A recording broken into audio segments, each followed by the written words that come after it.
Kukuha kayo nito, yung talbos na talbos. Yan, napakasarap nito guys, gataan. Yan, lubi-lubi. Lulutuin ko mamaya. Yan. Pamilyar sa inyo? Bagay dito kat dilis lang, sa gata. Okay na, ayos na to, katalon na to guys. Yan. Yun guys, for today's video guys, magluluto tayo ng gatang lubi-lubi. Ito yung pinitas ko kanina guys sa kapitbahay. Ayan, gatang lubi-lubi. At pakulang ko muna itong yung pangalawang piga. Ito yung panghuli. Saka isawag natin itong sariwang tilapia guys. Pero mainam dito guys na panghalo sa lubi-lubi. Yan, mga inihaw na tuna, inihaw na tulingan, at saka mga dilis yan, mga ano na. Katsardinas, katalo yan, kaso ito yung naisip ko na isawag na lang dito guys sa tilapia. Ito yung tilapia na jaguar. Yan, ganito nito guys. Hindi ko na prinito guys. At gusto ko sariwa. Yan, at ilagay na natin to guys, yung lubi-lubi. Lubi-lubi yan guys. At ilagyan na natin yan ng sibuyas, bawang, kamatis. Siyempre ilagyan natin sili.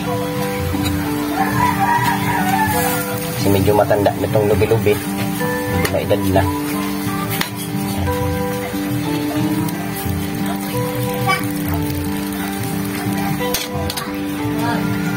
Pinailalim ko siya guys.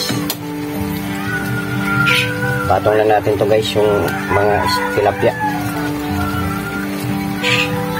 Lalaki. Yes. Perfect yan guys, ang luto niyan. Nasa ilalim yung lubi-lubi natin. Napakasarap nito guys.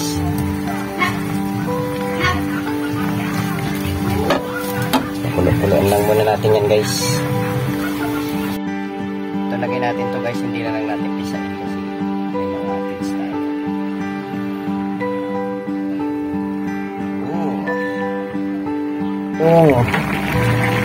Huling gata. Unang tiga. Ito yung magpapanapot.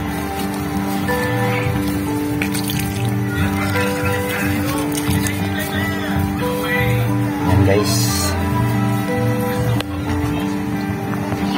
lagyan natin ng kunting suka para hindi sa gatong yung natira hindi ganun panis.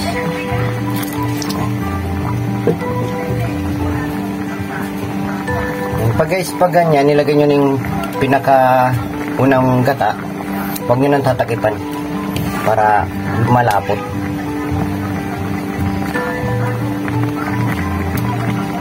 Hindi nyo makita yung gulay guys, nasa ilalim. Pinailalim ko. Lubi-lubi. Ayun yung gulay. Nasa ilalim.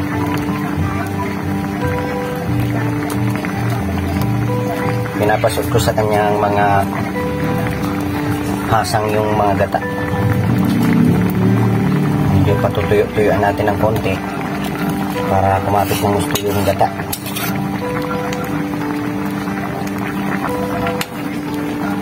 Pero pag marami kayo, kailangan maraming sabaw.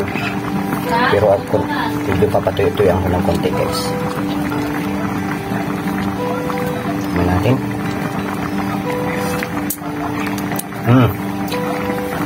Sakto-sakto lang yung lasa. Ayan guys. Ngayon nga pala guys, pag nagluluto kayo ng gata, huwag yung titipirin. Kasi yun ang nagbigay ng sarap. Huwag yung titipirin sa gata.